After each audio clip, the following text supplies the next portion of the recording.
This fifth annual We the People March.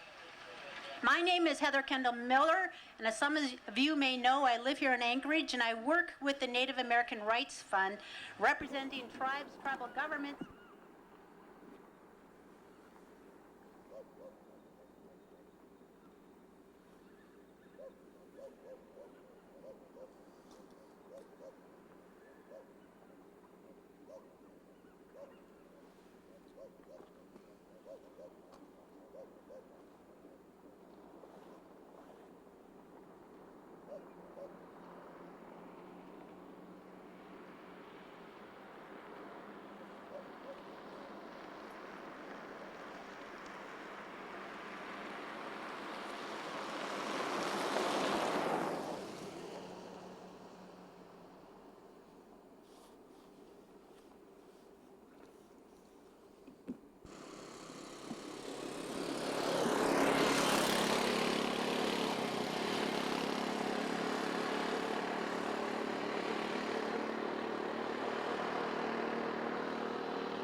the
know, but that's something wrong with Alright, you can actually even put in a plug for the lodge if you want. And say,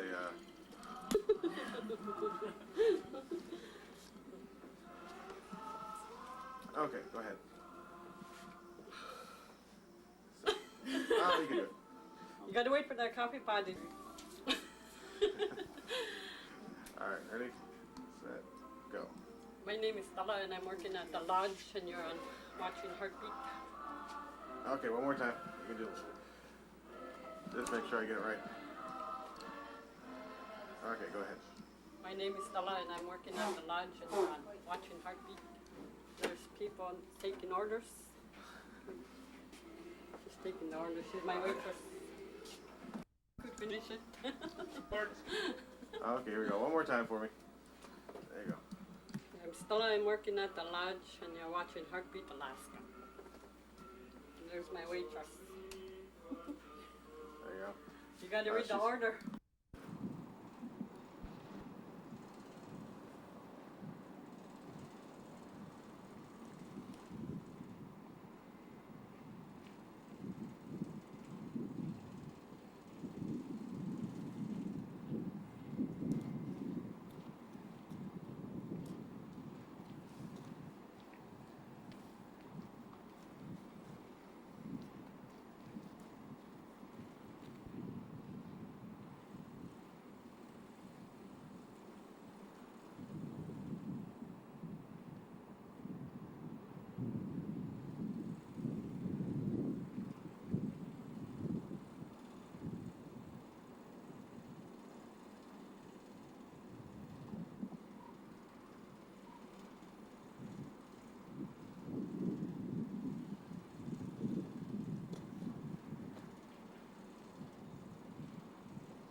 Day that it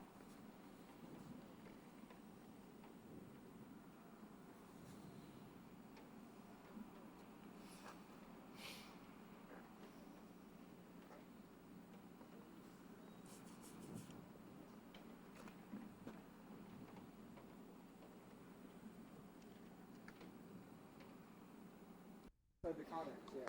Okay. Except for the mainframes, we still might use those, yes. Okay. Great, boss.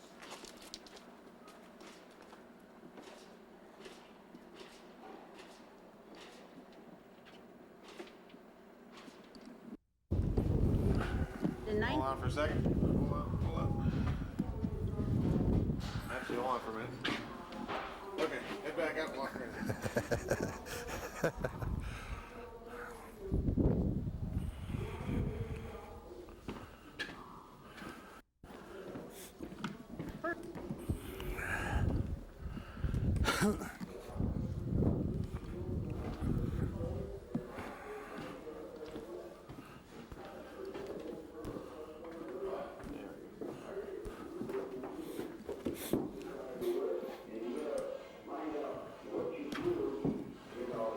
This area will be all offices for the health aides. Like I said, these were the 4 exam rooms. Over here in the corner, we'll have a meeting room. It's not quite framed in. We wanted to keep the space open for our work area. We'll have a waiting room back here. This whole area back here is the dental area. And the dentist will be happy because he'll have 4 exam rooms and there'll be another dentist here with him. And we come back here and it's going to be the pharmacy waiting.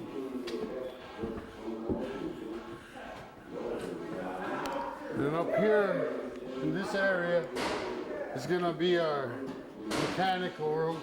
We'll have a boiler, air handler, the electrical panels will be up there. Over here will be the staff break room, and some more offices.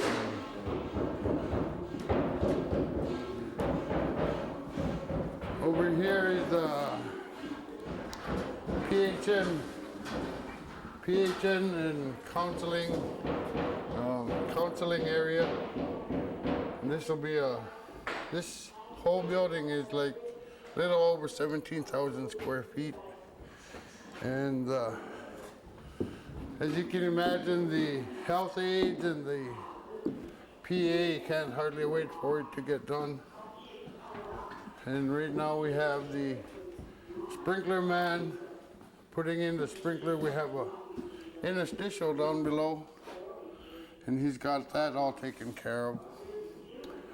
And our duct man has been in. We're just waiting for the barge to come in with some more materials, the air handler unit, the HVAC boxes, and this is our emergency entrance. All right. Hold on a second. That's all metal studs. They make a better, truer, straighter wall than conventional wood studs, and it makes a nicer, straighter wall. Like I said, we don't have the crowns in the metal studs like you do in a wood stud. Now those, now given the climate and stuff, it's better to have metal too. Yeah, and not only that, they're easier to. If you have to reconfigure a wall, you just have to undo a couple screws, and whereas a wood stud, you'd have to pull the nails out and probably damage the material. And you just pull a couple screws and you can reconfigure a wall, and that's the beauty of metal stud. Now what about shipping costs? Much cheaper. You get more metal studs per pound than you do wood studs. And then you can get them in a thicker gauge like these. The door studs are 18 gauge. This 24 gauge. And then we use all 18 gauge for our door frames, and much more economical than conventional wood stud. Very good. So hold on for a second, let me get all focused. Okay, go ahead. Hello, I'm Sunny Katungan from Unalakleet, and Heartbeat Alaska. I'll be right back. All right, let me have you do it one more time, just make sure I got one good one. All right, stop making noise. Okay, go ahead. Hello, I'm Sunny Katungan from Unalakleet, and Heartbeat Alaska. I'll be right back. Thank you. All right, you can make noise again. Picked a good day to come, that's for sure. My men did a good. But now tell me, you're saying the roof is shingle. Why you guys go with wood shingles? That seems kind of unusual. That was unusual just because the architect thought they would age and produce the roof line, enhance the roof line a little better. And at first I had my doubts, but I'm beginning to like it more and more as they lose that bright brown color, and they might turn slate gray, but I think it'll still look good. And then the red aluminum panel you see in the middle of the building there will be the final coloring. These lap siding will get painted. They're primed right now, but we still have to paint it. Probably won't be painted till next spring. It's getting too cold to paint right about now. We're, I'd say about 75% done with the outside work. We still have a little bit of concrete to pour, but most of it can wait till next spring, next summer. We are slated to finish September 2003. So, tell me about some of the different adaptation this building has for the this kind of climate. Well, the it's on 80 some piles, I want to say 85 piles, and each pile is 60 foot long, and we had a pile driver drive them into the ground at least 40 feet. And then on top the piles sit pile caps, and on top the caps we welded buckets, saddles, receivers to hold the glue lamp beams. Then we just went from there, and the trusses was the biggest challenge of the building, putting the trusses up, and of course we did that winter time. And the whole building, all the walls and the roof is what they call SIP panels, structural insulated panels, and they're held on with SIP screws, 13-inch long screws to the trusses, and it was a challenge putting it up winter time. Like I told you earlier, we put in our last roof panel March 12th, I want to say, and we had an open house on March 14th. So that was interesting, and it's been a challenge, that's for sure, but we have a great group of men working here, and our Anchorage office supports us as well as anybody in the state. I enjoy working for Capital Projects Northern Sound Health Corporation, and just can't wait to see the finished product. Yeah. Now, a lot of construction companies probably slow down in the wintertime, but you guys are willing to work right through? I called a work stoppage when the temperature hit 35 below. And the air compressors didn't want to work, and we had rented a boom truck, and it was just too cold to work the controls at 35 below. And then we were working 6 days a week, 10 hours a day, and after coming in the morning and plug in our work lights and turn them off in the midday, and then 4 o'clock in the afternoon, got to plug the lights back in just to keep on working, So, like I said, it was a challenge. The men, I left it mostly to the men, but they were willing to work, and as long as they were willing to work, we kept going. And I'm really proud of them, that's for sure.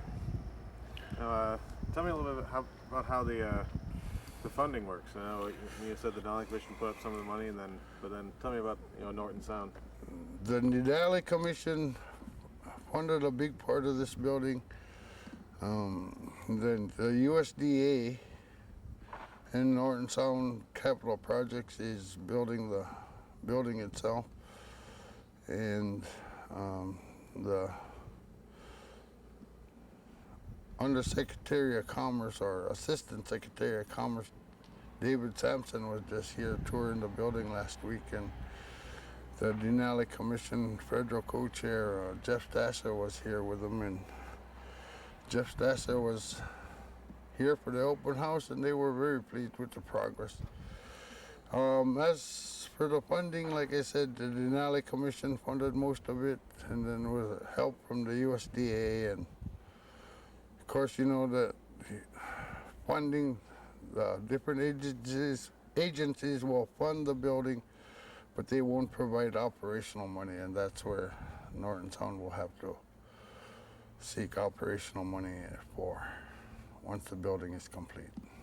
Now, Norton Sound, now they wanted, tell me again how, you told me when you first started talking how they wanted to keep the money, local. Oh yeah, they formed the Capital Projects Office to do most of the construction within the village. Like I said earlier, that we have 2 other projects going. We have one clinic going up in Stebbins, another one in Elam. We built a prototype last year and it was just completed in August, the first part of August, and they're putting the finishing touches on that in Nome right now. Okay, I was saying in Stebbins we have a 100% local crew. We do send a supervisor down to inspect the building once a week and do the same for Elam. And my crew here is 96-97% local. And during construction we had people from Elam, people from Stebbins, people from Shaktoolik and Unalakleet working here, and of course with great support from our engineers in Anchorage. So, and this has been a very interesting project for me, and hopefully there'll be more like this going on sometimes in the future somewhere. Now, what kind of difference do you think it makes to a place like Unalakleet or to Stebbins when you can have, a project going up and be able to have the local people building it? I think they'll take more pride in it. I think the village will take more pride and take good care of the site while it's being constructed, and hopefully, keep damage and vandalism down to a minimum, and I just think that the village will take better care of the facility. And I think we're seeing that in both Elam and Stebbins, and here in Unalakleet. We have a great neighborhood here. Keep an eye on the job site, and we have had one broken window, and that's it on this job site. And I'm very, very proud of Unalakleet taking such good care of a building like this. And it just shows the pride that the people have, that our people are building their facility. And I'm very, very proud of my crew, that 90% of them, 95% of them have been on since the beginning, which is, turnover is very, very minimal, so it just shows that they have pride in the building, as do I. So. Oh, very good, very good. And what kind of difference do you think having this clinic facility will make for Unalakleet? Do you think this is something that's really important? I think it is, because, like I was saying, that dental area back there, we dedicated one section of the building just for dentistry, and they'll get another dentist here, and instead of them, the people of Stebbins, St. Michael, Shaktoolik, and Koyuk flying to Nome, say for a medical checkup, they can just come here. And that was the concept behind the sub-regional clinic, is to relieve some of the load that the outpatients put on the hospital in Nome. And they'll not only have one here, but we're seeking funding right now to put up another sub-regional clinic on St. Lawrence Island, location yet to be determined, Gamble or Sabunga. So then next year we're seeking funding to do 5 more prototype clinics, and I'm not sure which villages, but I'm thinking the Koyuk, Golovin, Teller, and there's a couple more I just can't recall offhand. And hopefully every village in the Norton Sound Health Corporation area will receive a new clinic before too long. Because local health care, if you can provide it locally and keep them from having to travel to Nome, is much more desirable, I want to say. So you can show me some of the outside. We'll get the same type of siding we have down here on the lower part of the building, be that lap siding with a 6-inch red band down below. And this is the outside, the eastern part of the building. You get a good shot of what the building is sitting on. You can see the pile that's driven right into the ground here, and the interstitial for carrying the water and various gases and electrical. You see my men putting up lap siding. And then the clear story up on top is to provide natural light into the waiting area during the long winter months we have around here. And you notice that it's orientated to the south, the lighthouse up there, the aluminum, that salmon colored aluminum siding and section of the building, especially during the winter when the east wind blows quite a bit. We had to brace it off quite well. And then the flat roof sections up there above the sign that acknowledges the USDA, the Denali Commission, and Northern Sound Health Corporation. And that's designed by Architects Alaska. I think he has done a great job.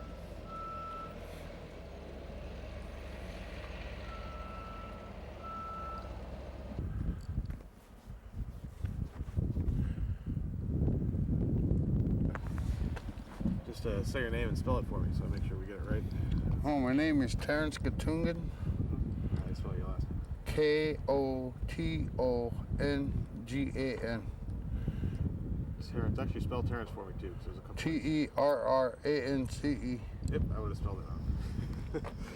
Hey, what's your And title? I'm the project superintendent for the sub-regional clinic in Unalakleet. And one thing you were telling me about when we were inside, you were talking a little bit about the the trails and some of the changes you've seen.